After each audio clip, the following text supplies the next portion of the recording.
And during the few moments that we have left, we want to talk right down to earth in a language that everybody here can easily understand.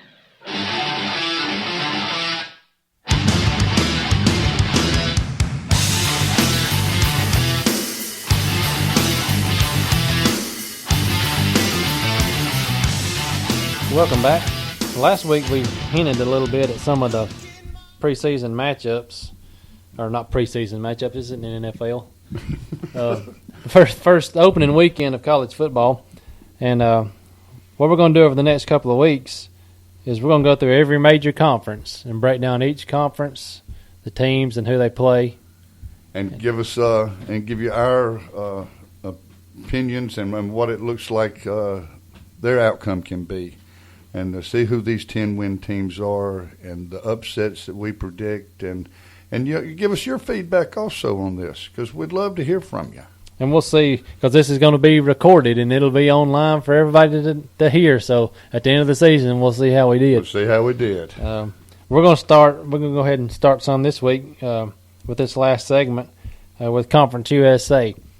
So without any further ado, let's get started. Florida Atlantic, they open up the season at Nebraska. Bo Pelini. I tell you. And I like Florida Atlantic. And they're a team that they've got nothing to lose. They may not have any players left after their first 2 weeks, because the second game, you want to guess who they play? Who? Alabama. Oh, yes. Okay. That's right. So Nebraska and Alabama right out of the gate for Florida Atlantic. But I like that. Hey, jump into the fire. They're going to gauge their team right off the bat. They're going to be making some money those first 2 weeks. Exactly. Then they play Tulsa at home. Then at Wyoming, University of Texas San Antonio, Florida International. Then they're open. That's October the 11th. And then they play Western Kentucky at home, at Marshall, and UAB at home. At North Texas, they're open. Then they have Middle Tennessee State, Old Dominion, and Old Dominion is their last game of the season. And will that turn into a basketball game? Yeah, it might do it. Because I remember some of the basketball teams that Old Dominion had when the UAB first got started playing basketball. Some really good ball games. Florida Atlantic, I don't know if anybody else in this conference has stepped up to play some of these. And they're getting paid to come play these big schools. But, oh, yes. But still, that's whew. And I tell you, I ought to know this, but I believe Howard Snellenberger's still with them. I don't know if he is or not. I know he was there for a while, but I tell you, I know the fellow's getting up in age. Then we have Florida International. They open up with Bethune-Cookman. Then Wagner and Pittsburgh. Okay. Louisville. Okay, let's go. At UAB. Florida Atlantic. At University of Texas San Antonio. Marshall at home. Then they're open. Rice. At Old Dominion, Middle Tennessee, North Texas, and they are open the last week of the season. So they're done. So that could be a 10-win team right there. I'll tell you, it could be. Really, Marshall is really the only one that, and Louisville, I guess, that could give them a ball game. Then we have Marshall there next. They play at the Miami of Ohio, Rhode Island. Then they play Ohio at Akron. Akron. That's the Fighting Zips. I think that's Terry Bowden, isn't it? Bowden. Yes. Yeah. At Old Dominion, Middle Tennessee State, Florida International, Florida Atlantic. Then they're open. At Southern Miss, Rice. At UAB, Western Kentucky. And Western Kentucky is their last game. I believe Marshall will be a 10-win season. I think they will be too. They're always a strong team in Conference USA. They're always, and there's been some good players come out of Marshall. Yes, the quarterback for the Jets a few years ago, Byron Leftwich, and Randy Moss. Randy Moss, and then the Chad Pennington. Yeah, Chad Pennington. Yeah, he was the one with the Jets. He's the one you were talking about. No, I think Byron Leftwich was with the Jaguars. And now he's a backup at Pittsburgh. Yes. Mm-hmm. Then we have Middle Tennessee State on the schedule. This is their schedule. They play Savannah State. And isn't Savannah State the team that got beat by 150-something points first two games last year? They sure did. They sure did. Those poor kids. At Minnesota, Western Kentucky, at Memphis. Well, didn't Western Kentucky beat Kentucky? They almost beat Tennessee. That's it. They almost beat Tennessee. They should have beat Tennessee. They should. Yeah, that's where Petrino was last year. Mm-hmm. I think their first four possessions that they had on ball on offense, they threw 3 pick sixes and a fumble return for a touchdown. They lost by 7 points. Wow. So it was something like that anyway. I know they had 3 pick sixes because it was on, and it wasn't just 3 possessions. It was 3 plays in a row. Yes. Three offensive plays in a row went up as a pick six. I think like 6 or 7 minutes had passed, and it was just bam, bam, bam, bam. Oh. Well, then they have Southern Miss at Marshall, UAB at home. Then they're open. BYU. Then they're open again. Then they have Florida International, Florida Atlantic, and UTEP. Well, just speaking of Southern Miss, I tell you, and I know he's gone, but one of my favorite coaches is Jeff Bauer from Southern Miss. I always thought he was a good coach. I believe he had lost his daughter in a car accident, and I don't believe it was ever the same after that. But he had some good teams at Southern Miss, coached some good ball players. I'd like to look and find out where he's at now, if he's even coaching anymore. I don't think he is. I'm going to have to look that up because I did too. I like Jeff Bauer. Next up is Old Dominion. They open up with Hampton. That's going to be a tough one. At North Carolina State, could that be an upset? Or would it be an upset if North Carolina State won that game? I don't know if it'd be an upset. But if North Carolina State could get a hold of David Rivers now. Yeah. Eastern Michigan at Rice, Middle Tennessee State. That's a Thursday night game. Marshall at UTEP, then they're open. At Western Kentucky and at Vanderbilt. Is UTEP where Mike Price is? I don't know if he's still there or not. He was. He was there for a while. Do they have a strip club in El Paso? Oh, I'm sure they do. Well, he's probably not there then. Florida International, and then they're open. Louisiana Tech. And they finish with at Florida Atlantic.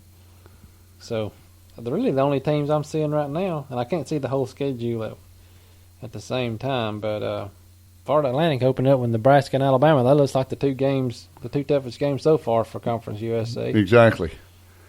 But you got to give kudos to that coach. They're going to make them some money. They're going to get their name out there, and you never know. I mean, Appalachian State a few years ago playing Michigan. Mm-hmm. You never would have thought they had a chance. Jacksonville State beating Ole Miss. Yes. Mm-hmm. So. Then we have UAB. They open up with Troy at home. Oh, that'll be a good ball game. That's turned into a pretty good rivalry in Alabama. Then at Mississippi State, Alabama A&M at home. Then they're open. Florida International at Western Kentucky. North Texas at home. Alabama plays North Texas every once in a while. At Middle Tennessee State. At Arkansas. Ooh. I hope they beat Arkansas. I do too. This might be UAB year to slip in there and take another SEC team down. At Florida Atlantic. Louisiana Tech. They're open. Then they have Marshall. And at Southern Miss. I think one of the main problems at UAB is, everybody talks about Legion Fields falling in. They need a new stadium. Well, there's more people go to a Hoover football game on Friday night than go to a UAB game on Saturday. I mean, UAB's got no appeal. I don't know how they fixed that either. I don't know if just getting to a bowl game fixes that or. And I love Coach Clark. Coach Clark was one of my coaches in high school, and he's a great guy. He's a great coach, but I probably would have stayed at Jacksonville if I was I tell you the way I think it is in Alabama. Okay, you got Alabama and Auburn. A pro football team's never made it down here, and I don't think another college football team will ever make it down here either. I don't either. I mean, it's Alabama and Auburn, and UAB is this little basketball school. I mean, and I'm not being ugly, and I like to see UAB win sometimes. I wish Alabama played them more in basketball. But I think UAB's problem is Alabama and Auburn are right here in the state. I mean, they're worn out. Alabama and Auburn fans are worn out on Saturday and really don't pay attention to what UAB's doing. Yeah, and I know Coach Clark got to UAB a little late in the recruiting process, but he got some pretty good recruits, but he was out-recruited by Jacksonville State. And that's where he came from. That's where he came from, and I know some of those players, might have went ahead and went to Jacksonville because the coaching staff was still, and most of them were still there, but he took a lot of them with him. So, well, maybe that'll help UAB. And believe me, I'm pulling for them. I mean, I do, but like on Saturday, my mind's on Alabama and Auburn. I know. That's pretty much the same way all over the state, I would think. Uh-huh. Even with people that graduated from UAB. I mean, they're Alabama and Auburn fans. So, yeah. I think a lot to do with that is, too, that board of directors is, it's the University of Alabama. In Birmingham. So it's they're not going to let that UAB team compete with. No, it's just like Alabama's taking some basketball players. So, I remember the Buck Johnson story. I mean, you're going to go to Alabama, you're going to go to Auburn before you go to UAB. Yeah. I mean, one of them offer you a scholarship, and then UAB throws you one. UAB's out in the cold. Well, then we have Western Kentucky. They open up with Bowling Green. Then they're at Illinois. They should probably win that game. At Middle Tennessee State, then they're open. At Navy. Ooh. UAB at home. At Florida Atlantic. Old Dominion. At Louisiana Tech. UTEP at home. Army at home.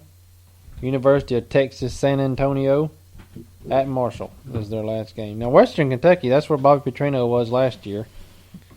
And what kind of record did they have last year? I don't know. I don't believe it was a winning record. I know they were in a lot of games. I saw them. Well, they should have beat Tennessee. They should have beat Tennessee, and other than that, I really don't know. I think they. Well, I'm not going to say it because I'm not for sure because I don't know if they beat Kentucky or not. But it seems that just if I'm thinking back, I think they did. But, I do too. I remember the week that it seemed like it happened and. Either Kentucky got beat at the last minute or Western Kentucky. Or Kentucky might have won it, but I believe Western Kentucky took it, and I'm going to find that out this afternoon. Louisiana Tech. Oh, they open up at Oklahoma. Oh yeah. Now I'd like to see an upset that day. Tell me that wouldn't just make Louisiana Tech's year. Then they're at Louisiana Lafayette, who, if you remember in our last segment, they were a team that's picked to win 10 games. Exactly. The Raging Cajuns. Then they're at North Texas, Northwestern State, at Auburn, UTEP. Then they're open. University of Texas San Antonio, at Southern Miss, Western Kentucky, at UAB, open, at Old Dominion, and Rice is their last game. So Louisiana Tech's they've got a good schedule. They've got a couple of tough games in there, Auburn and Oklahoma. Well, they probably ought to make them about $250,000 playing Auburn. Probably. And probably the same playing Oklahoma. Mm-hmm. Have North Texas at Texas. Is that to start the season? That's the opening game for North Texas. Yeah. And the Charlie Strong era at Texas. Come on, North Texas. And it's not that we don't like Charlie Strong. It's just kind of the way he's handled everything. Yes, and plus I like it when a new coach goes somewhere and they get it. I mean, you just like when Arkansas, South Carolina, Texas A&M, Missouri come to the SEC. Right off the bat, I love to see them get beat because I don't want them to think they can just step in here. And I remember when Arkansas had that national championship basketball team, the first two teams that beat them when they came to the SEC was Auburn and Alabama. And they had that run and gun offense. And welcome to the SEC. Well, they open up with North Texas opens up with Texas. Then they have SMU, Louisiana Tech, Nicholls State. Then they're open at Indiana. And I don't know if these helmets are right that for Indiana, but that may be the ugliest helmet I've ever seen in football. Well, Indiana's trying everything. Maybe it's more aerodynamic, makes the runs better. Then they're at UAB, Southern Miss, at Rice, then they're open again. Florida Atlantic, at UTEP, Florida International, and at University of Texas San Antonio. So North Texas has a... Yep. They're jumping into the fire. It'd be something if they beat Texas, wouldn't it? Oh, I tell you, I'd love it. Oh, me. Ooh, and that team we're just checking on now. Let's see. This is Rice. Rice. They open up with at Notre Dame. Okay. Then they're open to recover from that. And then they're at Texas A&M. Ooh. And they played Texas A&M close last year. It was close for a while.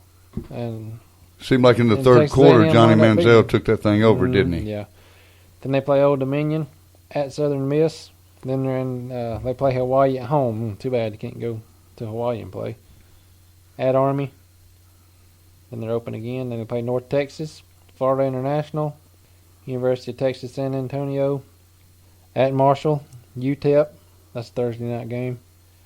LA and Tech. at Louisiana Tech. Well, that's going to be an interesting year for them. Yeah, I can't remember those players they had last year, how many were seniors, but they played Texas A&M tough in that first game because I watched that game specifically, and it was close. Then we have Southern Miss on the schedule. They play at Mississippi State to open the season. Then Alcorn I look for State. Southern Miss to take Mississippi State, too. Then the Alcorn State. And then bringing back the old rivalry. That's right. With Alabama. Appalachian State, Rice, Middle Tennessee State. Then they're open at North Texas, La Tech, at UTEP, Marshall, University of Texas San Antonio, open, and they close with UAB. There's a couple of games there. I mean, well, I'm going to be pulling for Southern Miss this year, except for that one ball game. well, it didn't work out too good last year for the year before last. Excuse me, when Ellis Johnson was there, he decided he needed to get out of there and before the getting got bad. And Yes. Came to Auburn. Then we have UTEP, the Miners, at New Mexico. Well, they'll win that game. Then they play Texas Tech. That'll be interesting. That'll be a good one. New Mexico And Texas State. Tech is somebody I'm going to want to keep an eye on this year with that quarterback they have and that run and gun offense they have. They're gonna be a surprise. They take advantage of the 10-second rule. They sure do. New Mexico State, and then they're open at Kansas State. La Tech, Old Dominion, at Texas San Antonio, Southern Miss at home, Western Kentucky away, North Texas home, at Rice, and they close with Middle Tennessee State. Well, and going back to that 10-second rule, I remember when Alabama and Brody Crowell went out there and played Texas Tech, and they had I believe they had Crabtree. Mm-hmm. They had a real good quarterback, but I believe we beat them 10-7. I mean, Yeah. so see, you can slow that thing down. And that was that squib kick that Alabama kicker just barely got through there to win that ball game. But that was a killer game, and they were averaging like 45 points a game. And so, see, it can be done. I mean, you can stop that. You find a way to combat that 10-second, and you can take over the ball game. Well, Auburn stopped it against Oregon. Sure did, yes. And Oregon was averaging about 45, 50 points a game. Mm-hmm. What was the final, 23-19? Yeah, 22-19. 22-19. And Auburn had one of the worst defensive in the SEC. Exactly. Best offense in the country with Cam, and a good defense with Nick Farley. But, I mean, just to go to show that SEC football changed Oregon can do it. We have one more team in Conference USA. That's Texas San Antonio. They open up at Houston, and they play Arizona. That's at home. They play Arizona at home. Wow, they got Houston, Arizona, and Oklahoma. And that looks like a Thursday night game with Arizona at Oklahoma State. Oklahoma State. Then they're open at Florida Atlantic, New Mexico, Florida International, at La Tech, UTEP. Then they're open again. Then they're at Rice, Southern Miss. Then they're at Western Kentucky. North Texas is their last game. So they got a hard road to go. They get through that first couple of ball games. Yeah, that's three pretty good And they teams still to have start with. a complete team. Yeah. Well, Oklahoma State, Arizona, and Houston. So Ooh, we'll see. that's going to be interesting. Oh, I can't wait for football. Well, that was the Conference USA schedule. As we mentioned, we're going to go over all of the major conferences over the next couple of weeks. So tune us back in, and we'll have a little bit better breakdown than we did of the Conference USA because we're putting more effort into studying those teams. Yeah, this was just the first one, and so we've got the SEC, the ACC, the Big 12, the Pac-12, the Big 10. And AAC. There's some good teams in that AAC. Yeah, there is. We'll be back next week with our first conference that we're going to talk about. The Big 10. The Big 10. I can't wait to do that. I tell you, I love to give them a lot of static. Well, as we mention every week, go support our sponsors, either online, give them a call, or let them know you hear about them on the show. Whether you buy anything from them or use their services or whatever, just let them know you've heard from us on the show. And as always, we appreciate it. And God bless you. We'll see you next week. Well, there's a black man with a black cat. Well, football season's over, and it's everybody's favorite season now. It's tax season. Hey, go by and see our friends Conan Smith, PC in Rainbow City, Alabama, for all your accounting needs, your corporate, partnership, individual income tax preparation, your monthly payroll, and accounting services. Go by and see them at 3421 Rainbow Parkway, Rainbow City, Alabama, or give them a call at 256-413-3057. Mom, Dad, recently I asked a little girl, what's the most important thing in the world to your mommy? And she said, her phone. My mommy is always on her phone. You know what, Mom and Dad? There'll be a day you give anything in the world to have a conversation with your child. Let's work every day to show our children what's really most important. For more insights from Big Oak Ranch founder John Croyle on strengthening the foundation of your family, visit bigoak.org/family.